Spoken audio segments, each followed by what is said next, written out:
You want to talk about a frame-breaking concept? How about this one? Getting paid to acquire clients. It's a concept that I'm kind of obsessed with in a bunch of different versions of it. I think that my old company, Be The Stage, we had a version of this. I did not know this existed in property management until I met Ben Jacobs.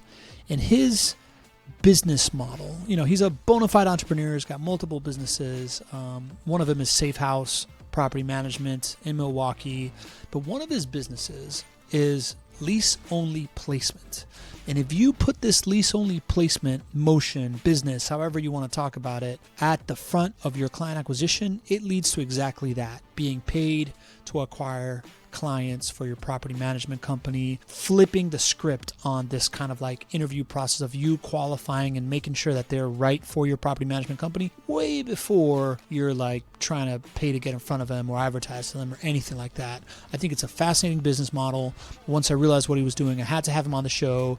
He's also a super cool guy. We've done some sing-along piano, not karaoke, but anyways, Ben's an awesome guy. You're really going to enjoy this conversation. Bona fide entrepreneur, also having a lot of success with AI and Vendoroo and stuff like that. But check out this lease-only placement model with Ben Jacobs from Safe House PM. Enjoy.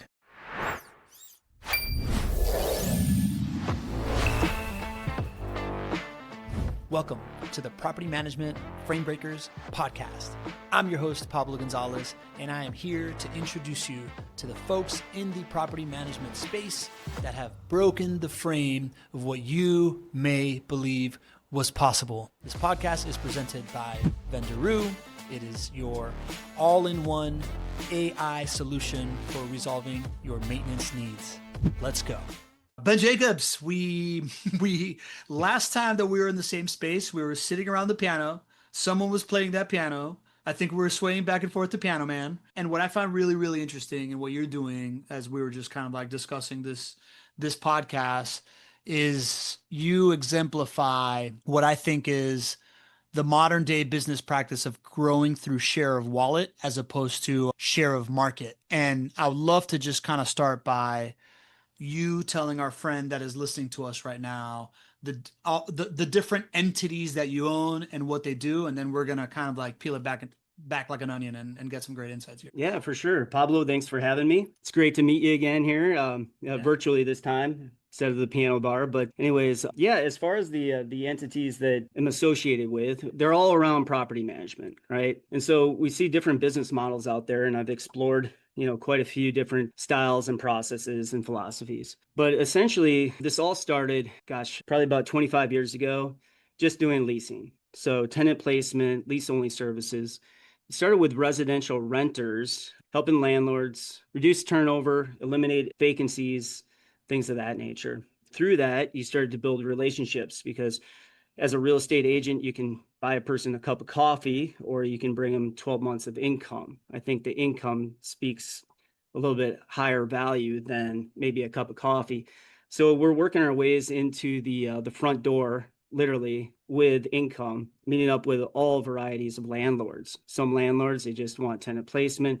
Some landlords are to the point to where they're ready to tap out, sell their property portfolio, and then maybe try another type of investment vehicle or potentially retire. Some landlords, they just desperately need property management. They didn't even really know that it's a thing. So it was kind of eye-opening to see that there's different philosophies around property management. It's not like a, one-stop shop. It's not, there's just one standard operational procedure, collect rent, perform move-outs, walk properties. There's a lot of different philosophies there. So we have the one entity, residential renters. That's really our gateway in to building these relationships, looking for multiple opportunities there on beyond. So with that, we've created another company that I'm currently working on, Safe House Property Management. And that's what Vendoroo knows me as, is working through Safe House Property Management. And I met the managing broker many years ago through residential renters. And he came to me one day and he said, let's build a property management company. And at first I said no. Actually, it took me many years to actually do this because of the reputation. I just knew that property management can get a really bad rap. If you have to be the lease police and raise rents, evict somebody, heaven forbid, it's really tough because you're managing people, you're managing emotions, And I always like the sales and the marketing and the income side of it much more than, the aftermath. Yeah. So, anyways, we warmed up to the idea. Long story short, we created Safe House Property Management. Then I also have another entity that's basically, it has multiple entities within it. So it's 414 Ventures. 414 Ventures can come in and take on, a large portfolio of, commercial grade. I'm looking at A class, B class properties, staying away from C class. Okay. So sometimes the owner is just done. They're looking to maybe get out of Wisconsin and go into another state. They're looking to retire. Their tax advisor said so, whatever the case is. So 414 Ventures can come in and propose an offer to have, professional property management take over. And that's really how you can scale to be, 1,000 doors. However, the vetting process has to be solid, because you take on these doors, there's going to be issues. There's going to be a turnover between the relationship that they had with landlord A, and now they have property management company coming in. So you have to really onboard the process the right way. You have to vet to make sure that these relationships are going to be strong going forward. Got it. One of the things that I like about this, one of the where I wanna go deep into this lease only tenant placement service business as like a golden goose of acquiring clients. Like being paid to acquire a client is always is always a very nice thing, as opposed to the other way around. In a long-term relationship business, which is property management, getting compensated while you're vetting that client that you're being paid to acquire is a super attractive thing. And something that I've spent a lot of time, a decent amount of time evangelizing, is the idea of, I really think that property management, as it continues to evolve and change because of the regulatory environment and the great generational wealth transfer and AI and all these different kinds of things, property management serves as that when it comes to acquiring properties and building your own portfolio. So you guys are already doing this. I have just never heard of anybody not just using the property management to as a golden goose to acquire, to build your own portfolio, but also have another step in front of it that de-risks the property management relationship and the acquisition of the client. How hard is it to do, man? How hard is lease only tenant placement service? Is there a moat there? Is there a high startup thing? Like, what's the key to success for that business for you? Wow. Okay. Is it hard? Yes. Okay. And I'm glad, because then otherwise everybody would be doing it. Yeah. I've worked with a lot of realtors, have hired them, we've let them go, independent contractors trying to play, leasing agent while they're playing real estate agent, right? It's really, you eat what you kill, feast and famine, very transactional. And we saw a huge disruption through the pandemic with this whole social distancing element.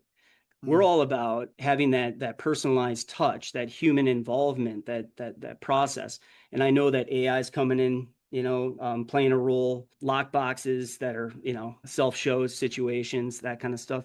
We're going to be able to beat them as humans, building relationships, because sometimes the technology is just in the way. Mm. So we can really go through a solid vetting process and lay out the expectations, building those relationships up with those renters, and then driving that relationship forward and building that reputation where we're getting 5-star Google reviews, right? More 5-star Google reviews, the more that you're recognized, the more that owner clients are attracted to, Mhm. those that are actually doing a good thing and getting positive feedback for doing so. So it's not just about the money, it's also about the reputation, right? Mm. In entering into these relationships going forward, because property management, as you've said and we've said, is a relationship type of business. I don't think that we're not at the point of automating everything. Maybe we can, but there's a difference between can and should. So really, I might be going off a little off track on what we're trying to drive towards here in the No, I question. think you're But good, that's man. What comes up for me as you describe this is, and asking for a friend here, right? Like, what's the difference between a lease only tenant placement service and a realtor that only specializes in rentals, right? What's the difference? Well, yeah. So as far as a realtor going out there and trying to, do leasing on the side, or just as a solid business, the only difference is that we're doing it as a team versus, somebody going out there solo. Yeah. Okay. So it's, we would love to have agents that are interested in doing leasing and participate, because one day you're going to be on vacation, right? Who's going to be able to service that property? The moment you let off the gas pedal in a Mm. transactional type of environment, that's it, right? If you have a team that you can, that can support that, Yeah. you're still moving the car forward and you're getting the results. You can't really call up the owner client saying, sorry, I'm on vacation. You've hired me to rent your property. I'll be back in a week or two, Yeah. to take on, the calls. Right. Yeah. Yeah.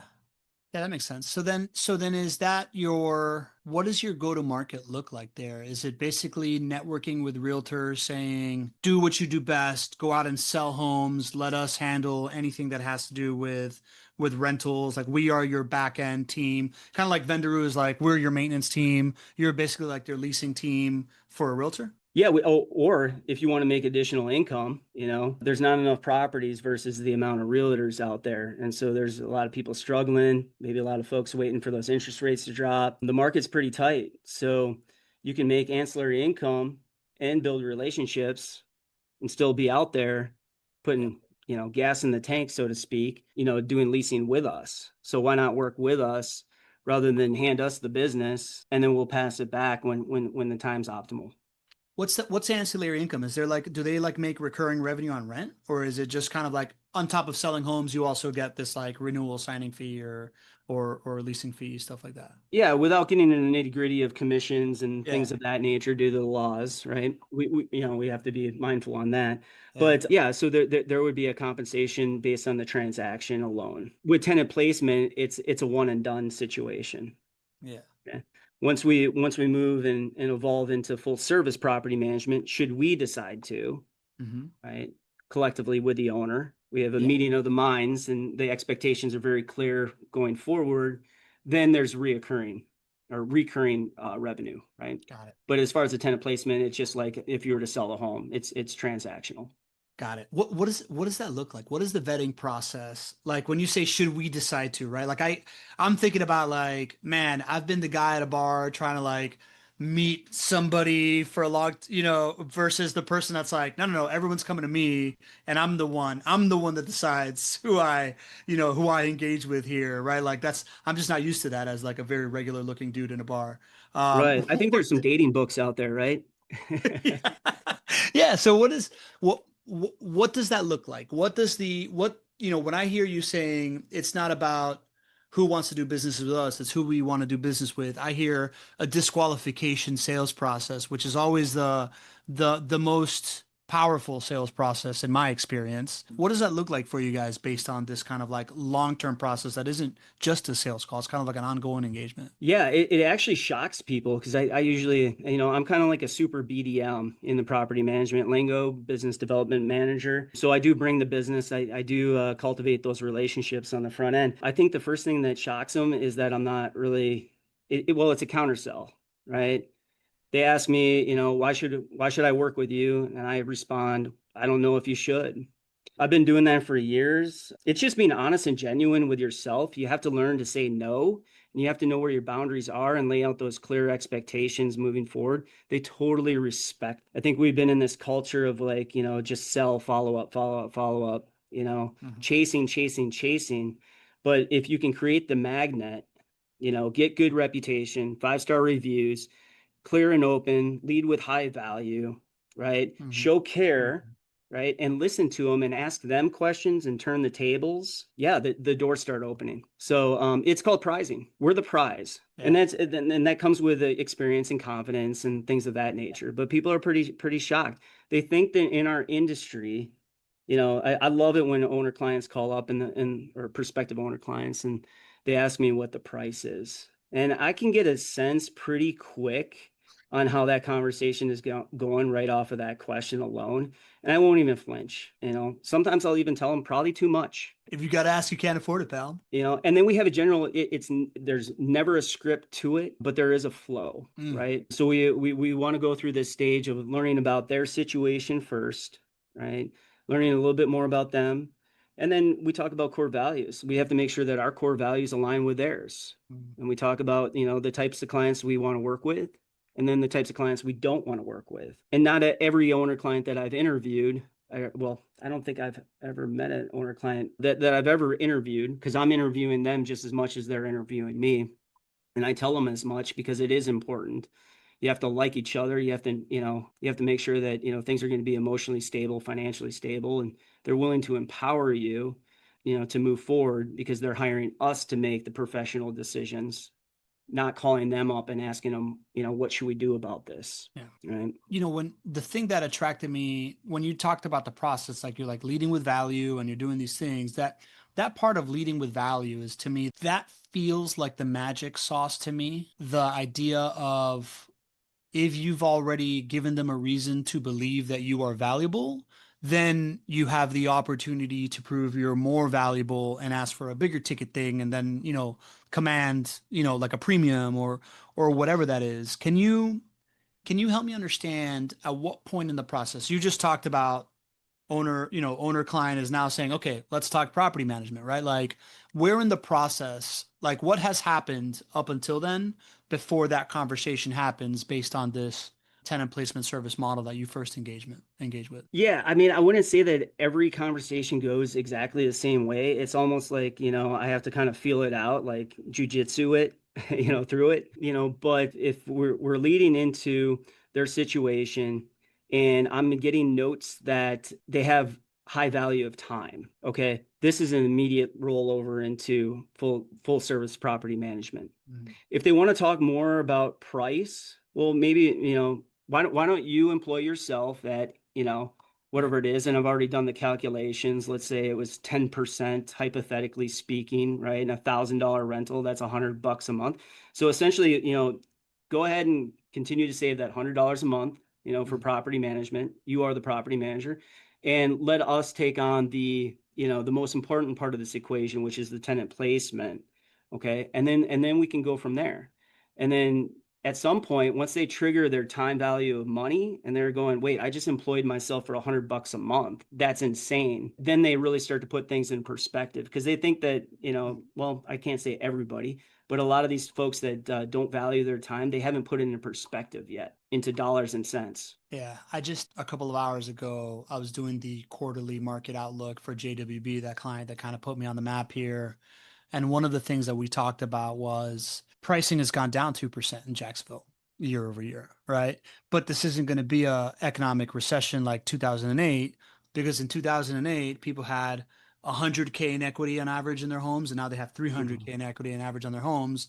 And not just that, the 100K that they had in 2008 was from an interest only loan that they didn't have to put money into. And now this Right. 300K has like real money that I have like blood, sweat, and teared for. And I felt the pain of having to save that money. And I can't help but think the same parallel of somebody that has tried to do this themselves and understand how punch yourself in the face difficult property management is going to trust you to make a couple mistakes here and there if you need to, because their time and their like psyche, like they've already priced it and they've felt it.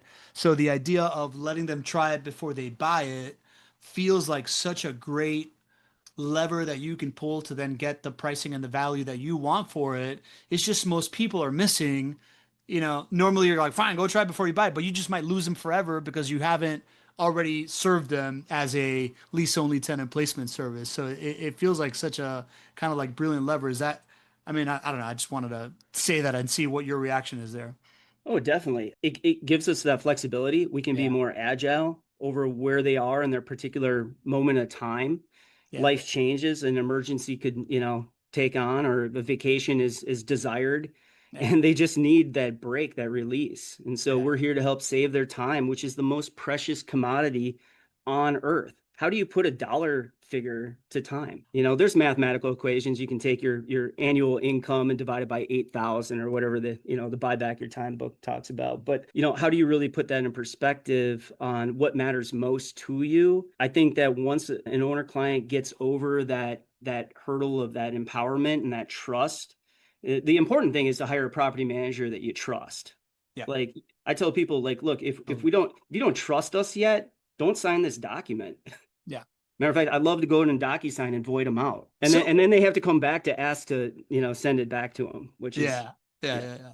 I mean, man, listen, as somebody that is, if there's something that I have studied my whole life, both out of like selfish desire and out of altruistic desire, is the discipline of influence. And everything that you're talking about are just multiple levers of influence, right? Like the lever of, giving a gift, like receiving is influence, right? Like, so the idea of like, hey, I'm willing to just like say no to you if you don't want to do this thing is a very, very influential thing. The leading with value, what you're doing serves us that. Authority is influence. So like if they're already paying you for something and you're the expert that's placing their tenant, you're already establishing a certain level of authority, right? Like liking is influence. You get to build a relationship and see if you like them and they see if they like you. That's influence, right? Like there's just Right. like everything that you've set up is essentially a way to create a position of influence where it feels like it's what most property managers desire, right? Like to be seen as the expert advisor, not as the rent collector guy.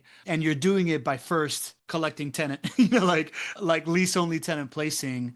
Is anybody else doing this, man? Like I feel like this is the first I've ever heard of somebody doing this. No, actually, it was popular for a while. Ben's a pretty sharp guy, right? I'm pretty sure you're going to love the rest of this episode. Just hopping in to say that Ben is actually a client of Vendoroo, right? He'll talk about it a little bit, kind of like at the end here after he's done talking about all, like his genius business concepts. But Ben is one of those folks that we call, he's in the 5% club. He's in that segment of Vendoroo clients that have achieved over 95% total maintenance automation. That group keeps growing. Ben didn't get there overnight. He did not land at the top of the mountain. He climbed that mountain, but it is possible.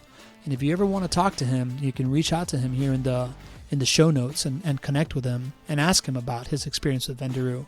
Or you can just jump on the phone with us. Go to vendoroo.ai, book a time to schedule a demo. We'd love to talk to you about how Ben got to that 5% club and how you can automate 95% of your maintenance touch points and really, really use maintenance as a strategic advantage inside of your business. Go to vendoroo.ai. Would love to talk to you. There was these different spin-offs of apartment finders, or I think down in Texas they call them duck hunters. You can find this stuff on like archives of YouTube somewhere.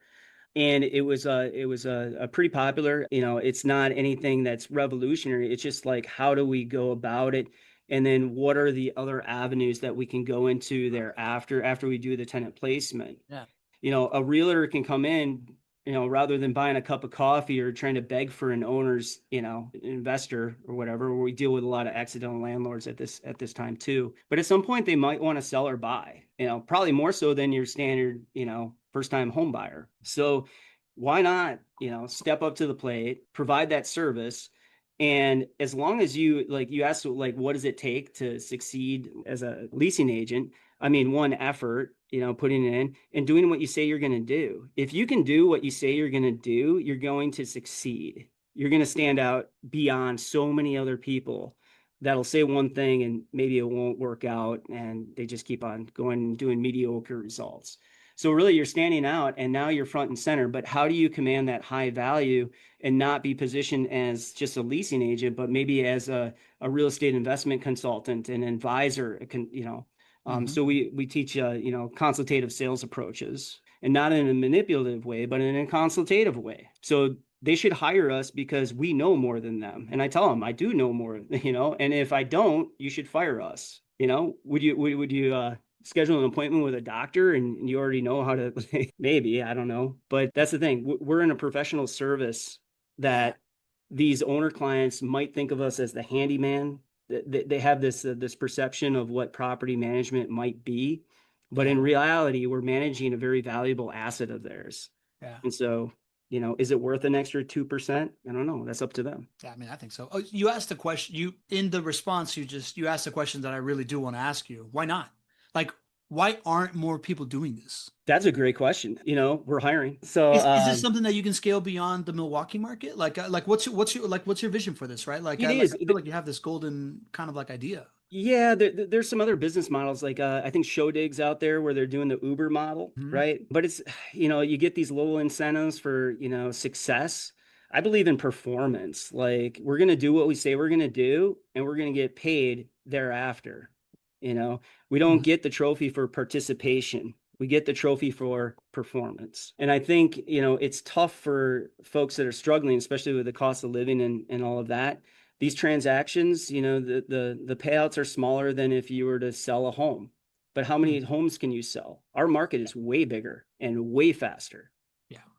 So it's really about and how growing. many hits can you do in a month? Can you do 10 rentals? Can you do 20? What's it going to take to do a rental a day? Average that 30.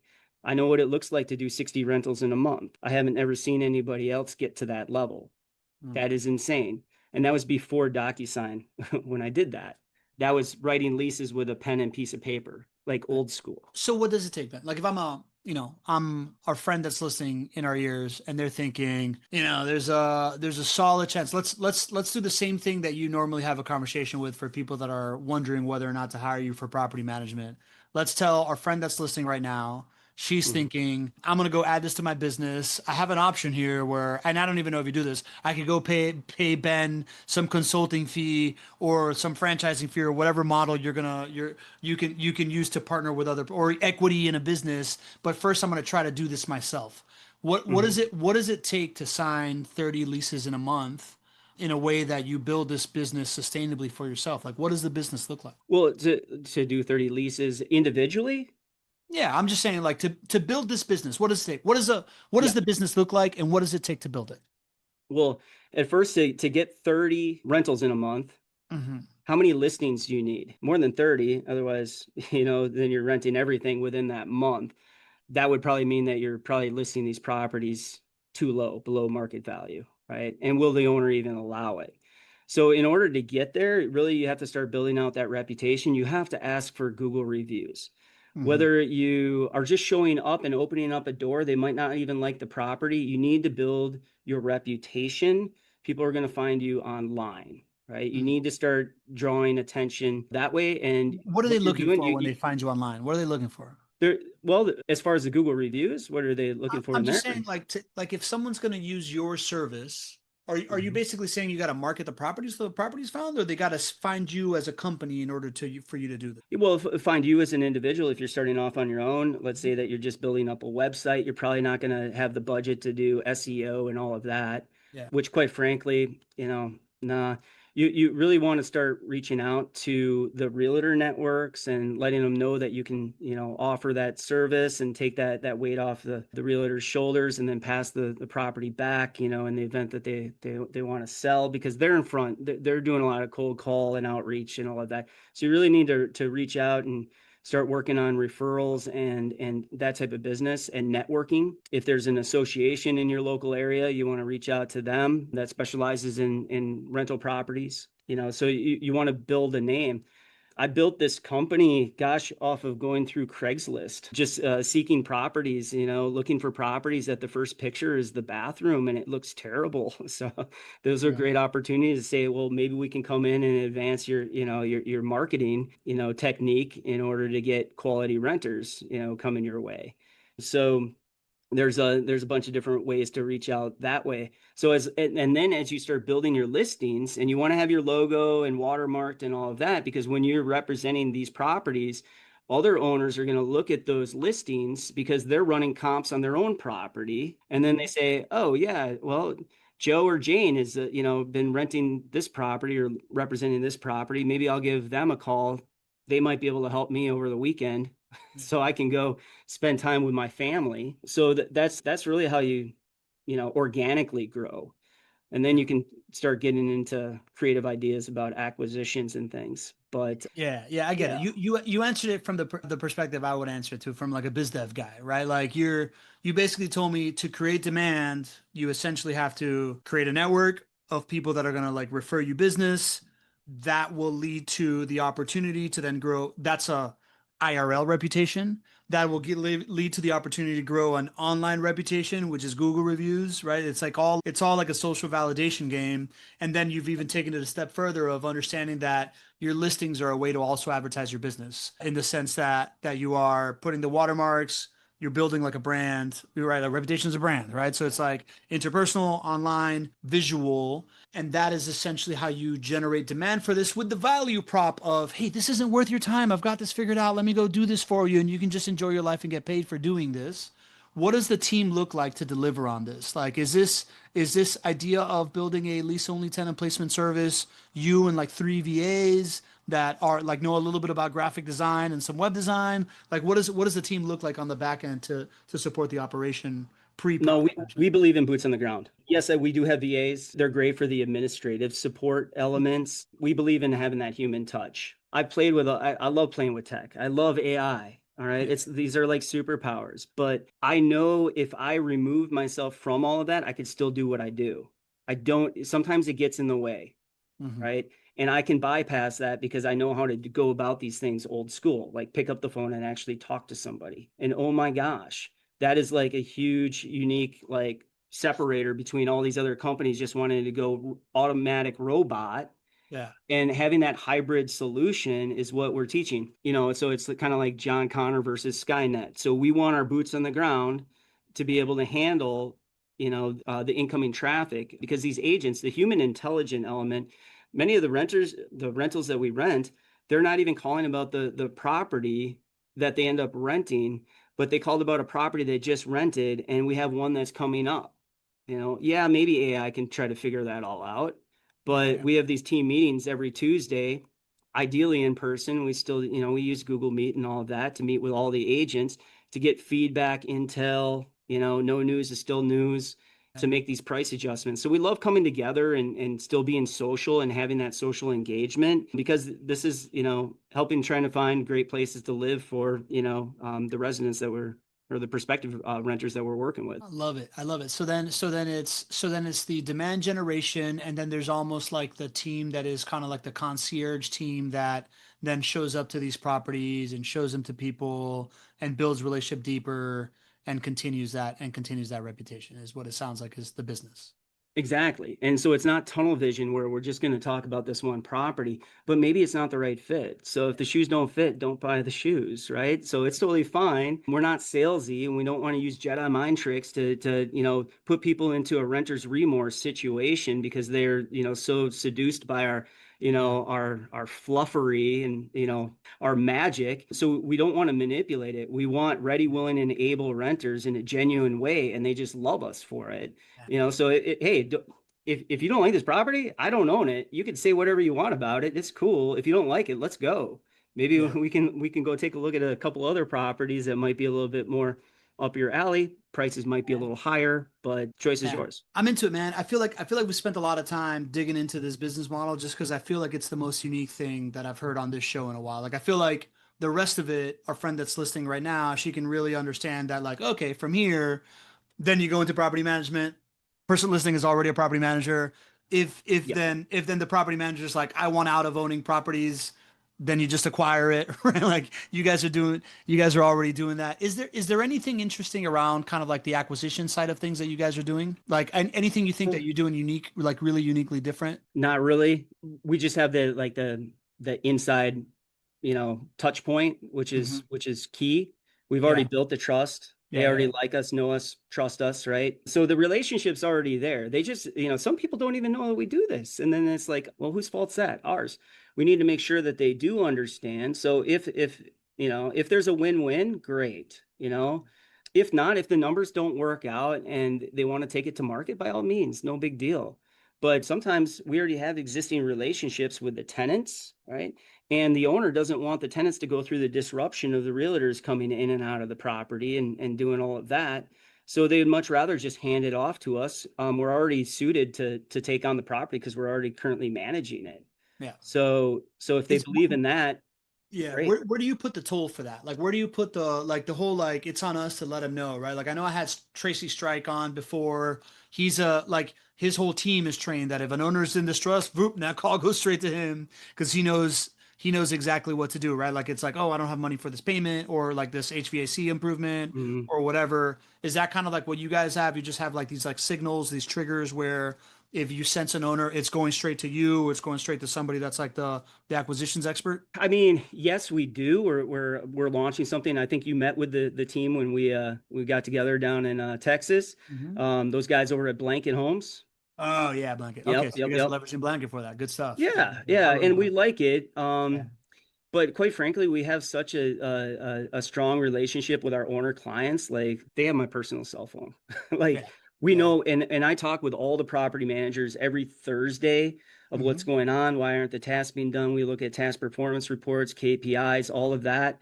And all the owners know that if they can't get in touch with the property manager, they can always get in touch with me. There will not be an owner client out there. Now, that doesn't mean just light up my phone whenever. My wife would Yeah. get really angry, Yeah. but I make it a definite effort to respond promptly Yeah. because I never want to hear, I can't get a hold of Ben. Man, that's such a thing I believe in, and yet it's so counter to this industry. I feel like it's you and Mark Brower, and I'm not surprised that you have the book Extreme Ownership directly Oh, behind your shelf, right? Because it's like yeah.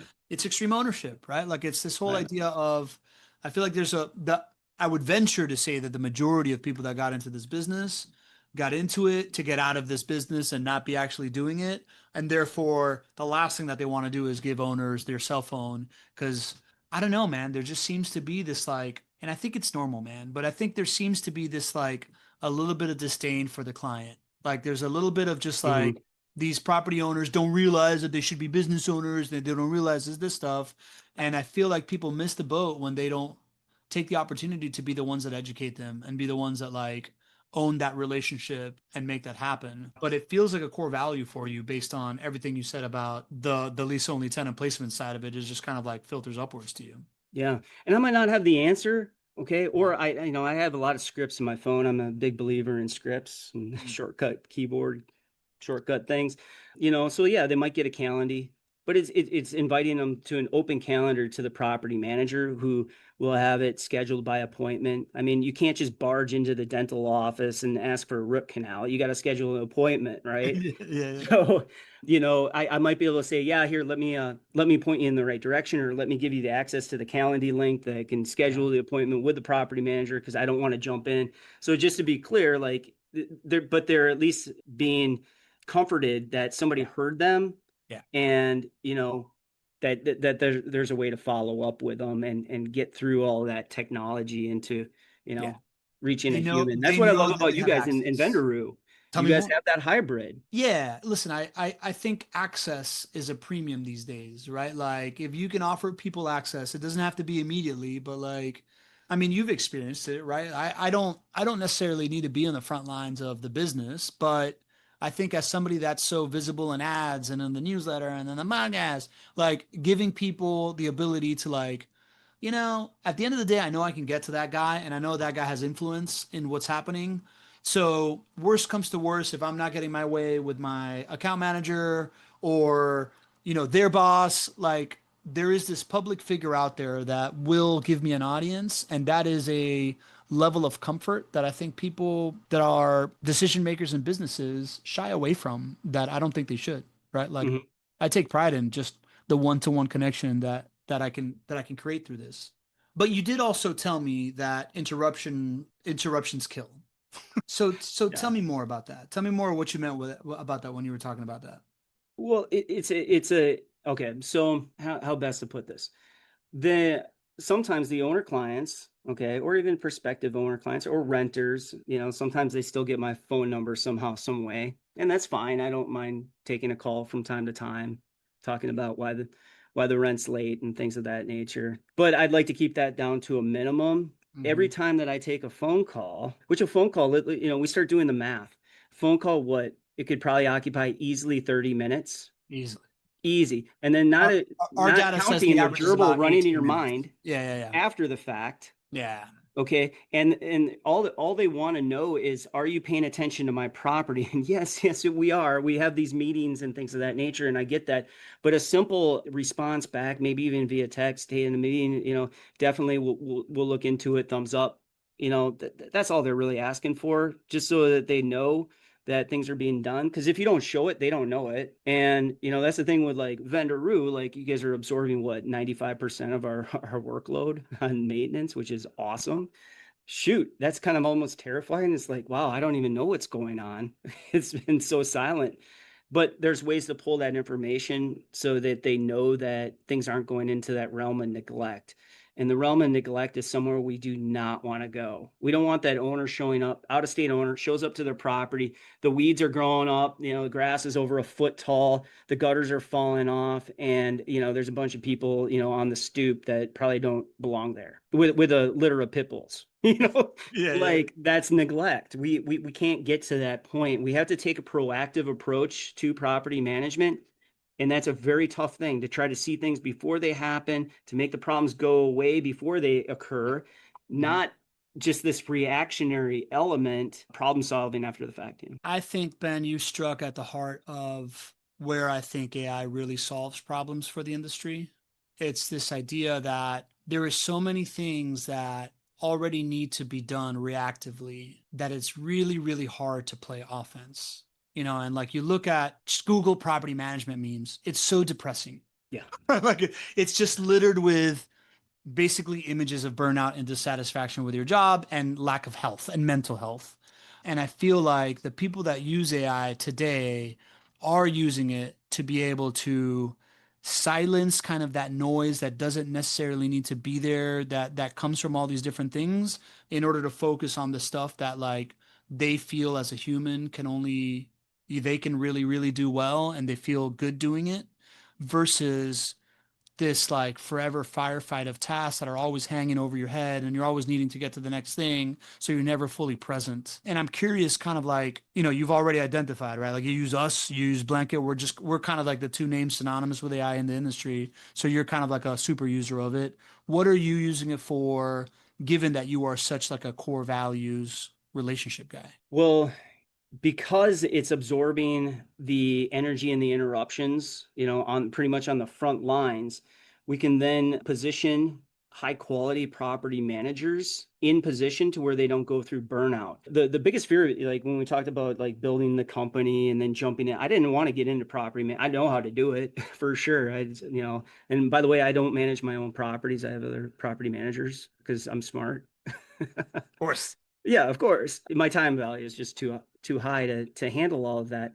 So, building up the property management company to be able to keep good quality people. Like before Vendoroo, we had some, okay, we'll call him Adam. Well, that's really his name. He's awesome. The problem, and he was doing maintenance service coordination. The problem is we got up to a certain amount of doors, and he had to go on vacation from time to time. He's got a family, he's got a kid, he's got things to do, but it was one person, and everything was done via text message on his cell phone. Okay, then if he goes off grid, which he should, okay, to maintain a healthy lifestyle, not be sucked into it every day, then what happens? Nobody there. Where are the breadcrumbs? Do you think that, biggest pet peeve of mine is not keeping information centralized, because nobody knows where things are if one resource leaves. So if you go through turnover in property management, I know it's a couple of local companies that are going through this right now. I hear it because one of our clients called me up telling me about how things are going south. They have one person or two people leave. Oh my gosh, it is chaos. So, in order to keep good quality people, you need to also protect them, and so they can grow. Okay. And then they can actually manage and not just be like firefighters. It's super important. Otherwise, you're going to go through turnover, and you might have a really great, awesome property management company. And I think they all start off that way. We're going to be the best. We're going to do it better than everyone else. And then they get up to 250, 500 doors, all that kind of stuff. And then they start going through those growing pains, and then one person leaves, and the whole thing goes south. And that's what we love about these third-party relationships like Vendoroo and Blanket. And we've got, accounting and all of this.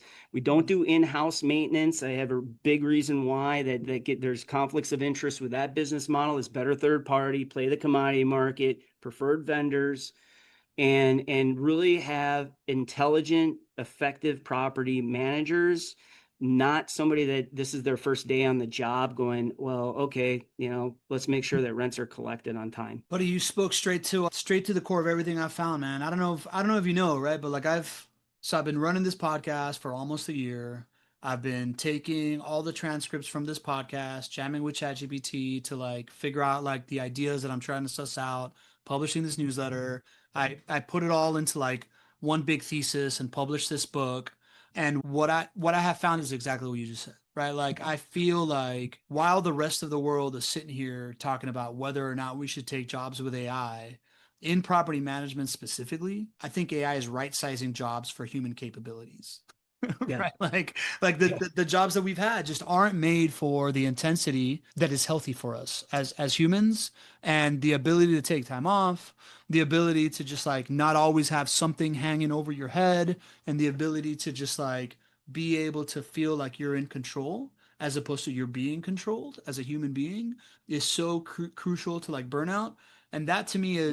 that to me is the overall kind of like thesis of like putting all these pictures together. You just summarize that perfectly and you're implementing that, man. That's really, really encouraging. That's really cool. Yeah, I love it. I mean, I love AI too. It's a superpower, okay? Yeah. But there's a Yeah. human, like Yeah. Superman in the costume and the telephone booth, right? Yeah. Yeah. It's something that we can definitely leverage, but we should always ask ourselves, can we do it with Yeah. AI, repetitive tasks, okay? We want Yeah. to eliminate inefficiencies, not just create efficiencies. We want to eliminate inefficiencies. Yeah. Completely different concept there.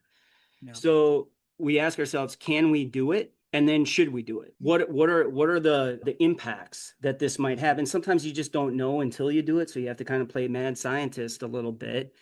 And then maybe you have to walk it back a little bit because you're missing out on that human relationship. And I think that we're all starving for this, like, like doing this podcast rather than, me being on Chat GPT and, Gemini right now is pretty cool, right? Yeah. Agreed. Like, I need to get my social fix. And so do our owner clients from time to time. They're like, Yeah. I just need to talk to somebody. Okay, cool. Yeah. Here's my calendar, or maybe I'll take the call right now. Yeah. The other thing that you just said that is something that I have found to be true as well, and it really crystallized as I finish this thing, is that because it's moving so quickly, right? Like because this whole like rate of change of like doubling every 6 months, which is unprecedented, this isn't something that you can wait to figure out to do. It's something that you need to do to figure out. Yeah. And you just said that very well of like kind of like how you've approached it. Has there any things that you've learned along the process in doing it that you think is like worth shareable on the AI front or anything like that, or anything that you got your hand burned on the stove that you wish you hadn't done that you can share with people, or anything like that? Yeah. I mean, shoot, I've got my hand burned quite a few times. That's why people hire me so they don't burn their own hand because I'm Yeah, like, makes yeah, I sense. did that one. Yeah. Um, well, I mean, as far as AI goes, I know that there's been other companies really leading forward and jumping, I think, too aggressively into AI without asking those important questions of what are we sacrificing in return? The trade-off. I don't want to mention any companies, but there was I mean, if we can, I don't mind because I don't really care for them. You do you, boo. Yeah, I'll do me. Okay, so we had a terrible relationship with Latchel. It was a maintenance service coordinator operation that tried to do everything automated, and then everything was outsourced, internationally to people that had no clue what they were doing. We've seen maintenance service call centers and all of this kind of stuff trying to use, scripted AI. It's terrible, which is eventually, so we're getting burned on just this whole revolution of AI. And quite frankly, we jumped aboard with you guys because of that human element and the ability to have that human interaction. The Mm. AI came later, actually, and we went through some bumps, last year, right? As you guys are growing as a company Yeah, too. for sure. And what we loved about you guys is you guys are A class. As far as extreme ownership, yeah, you guys get a medal. Okay. Your whole entire team, A class. Problems happen, but every time that we got off a phone call, we felt good that somebody's on it. They heard us, they listened. Okay. Not a lot of companies that they're just like, put it in a suggested feature box or something like that. You guys listened and actually did something about it. You did what you said you were going to do. That's just A class. And you took ownership in it. You value actually, those are golden nuggets that we're giving you. You guys should be paying us for all the feedback, right? I really appreciate you saying that, man. This is a something that's moving fast and breaking things and stuff like that. And like I know that it takes a certain level of trust from early adopters like yourself, and you got to do it to figure it out, kind of stuff. And it's in your favor. And someone that's on the front lines, right? Like what I told you, my number's out there, my email's out there. You know how to get to me because I'm on social media all day long. So I feel like I hear of every single time we mess something up, I hear about it, right? Which gives me extreme empathy for the pain of the client. And I also realize that it's counterintuitive, but we see the human in the loop in what we do as one of our major differentiators And like it's, we really believe that in order to bring AI forth, agentic AI forth, you have to own the outcome first and then develop the AI. And it's impossible to own the outcome without having that human there to fill in the gaps. And it is a roadblock on the way to scale, right? But it's a very different approach to do this versus like what the SaaS mentality is. So it means a lot to hear you say that. It's very validating. And it's also very soothing when, like, I know it's like maybe 3% of our clients are like in pain all the time, but I always know because I really care, right? So like Yeah, yeah. it's cool, man. I appreciate that. Thanks for saying that. Yeah, you bet. Ben, anything else? What's the best way to get a hold of you? Like, right, are you actively seeking to help people, like either coach people in this lease only tenant placement service, partner with other companies and take some equity in other markets, develop a business in a box version of this? Are you trying to do that? Are you interested in people reaching out to you about this? Yeah, I mean, as far as the coaching, I mean, I'm more interested in maybe partnership elements. We got to make sure that we know each other, like each other, trust each other, all of that. But as far as just, passing on the opportunity, we can evaluate it and just take it case by case. Just need to make sure that expectations are in alignment. We might not be the right fit, but guess what? I've been doing this 25 years. I know a lot of property management companies and I know a lot of resources. So if we aren't, I'm more than happy of trying to, give you an idea of a couple other companies that have, slightly different business models, in-house maintenance versus, Yeah, third party, all that kind of stuff.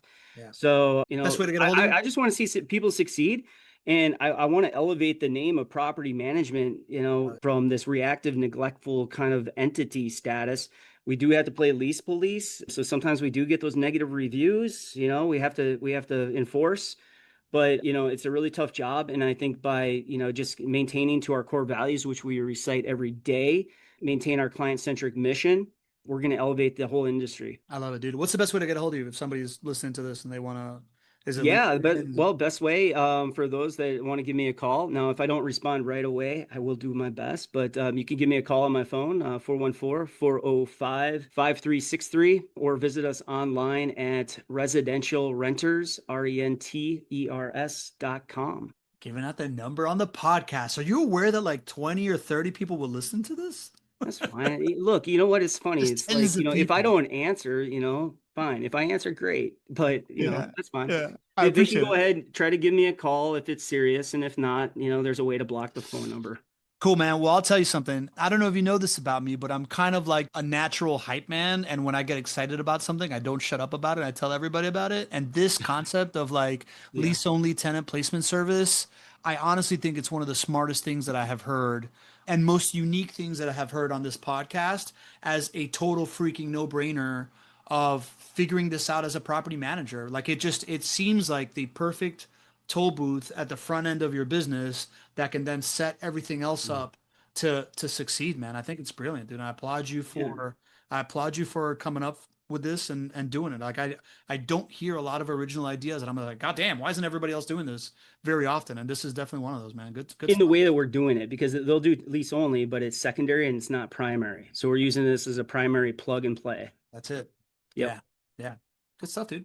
Yeah. Thanks.